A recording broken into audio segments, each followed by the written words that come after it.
welcome back to the channel. Thank you for clicking on the video. So I wanted to make a quick video about pyromancy and basically how I work with pyromancy. So basically what that is a divination technique where you study the flame and it gives you signs of, it answers your question. You can ask questions. It doesn't just have to be a flame of the candle. It can be a bonfire, fireplace, any type of flame, and you can either just use it as like a straight up divination method where you ask questions like you would your cards or runes or anything like that and look for the signs in the flame. Some people will actually write out their question and then burn it in the flame and look for the signs like that. But how I use pyromancy is whenever I'm doing a candle spell, I study the flame, watch the flame, and so I'll know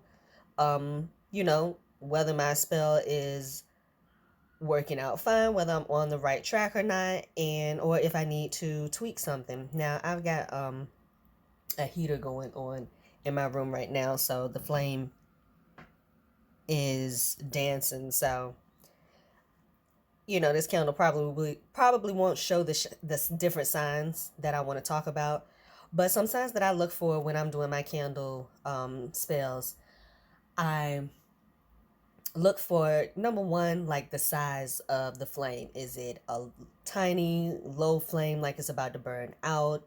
Is it just, a normal size flame, or is it burning on the high side or really high? So when your flame is burning low, the energy in the spell is weak. Maybe you didn't put enough energy into it. You need to, set your intention, spend more time with the candle and really meditate and push your energy into it. Maybe your heart isn't in it, or maybe the spell just isn't in alignment, is not the right spell. And certainly it's just, you're gonna have to repeat that spell.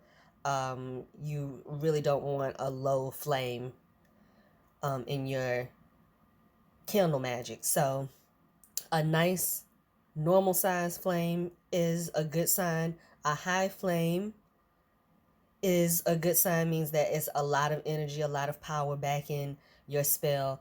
A really high flame, it can mean that you have a spirit that's actually helping you, helping make the spell manifest.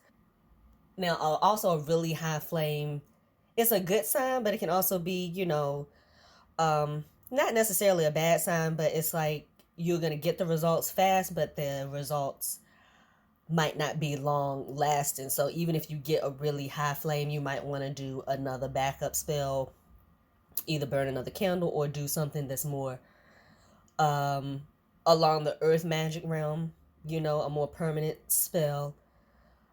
Also the movement of the flame. Like I said, this candle, the flame is going to be moving because I've got air circulating in here.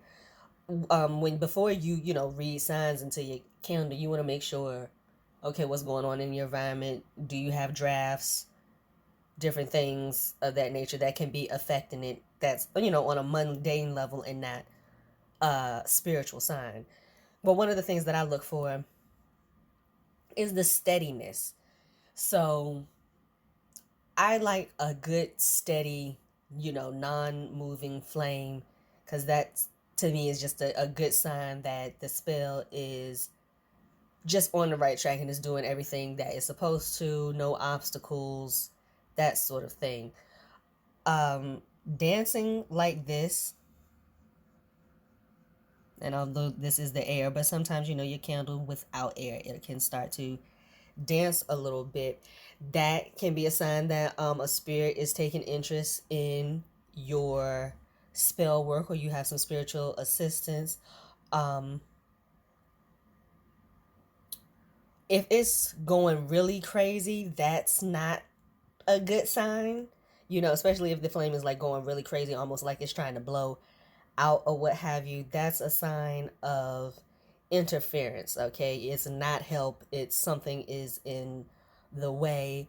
And it could just be energy. It doesn't necessarily have to be a spirit.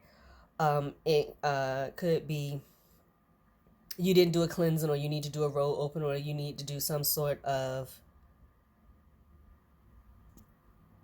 foundational work first. Another sign that I like to look for in candles when I'm doing my spells is this candle making any noise? You know, is it popping, crackling? And when it does pop or crackle, I pay attention to, okay, what's happening in my environment? What time is it? What am I thinking about? What just happened? And that'll give me, you know, a clue as to, okay, what is being said. Because when you get the crackling and all of that, that's signs that spirit is communicating with you. It could be your higher self, your ancestors, whoever it is that you're working with, or whatever it is that you're working with. Or even the spirit of the actual ingredients in your spell, you know, are trying to tell you something. Um, so paying attention to what's going on in your environment, what time it is, your thoughts, what's happening, can give you a clue. Okay, what is being communicated here? And you could always do a backup divination, like pull a card, um, runes, bibliomancy, whatever it is that you do, as a backup to get more details as to what is actually going on. So that is it, you guys. I will see you on the next video. Thank you for watching. Bye.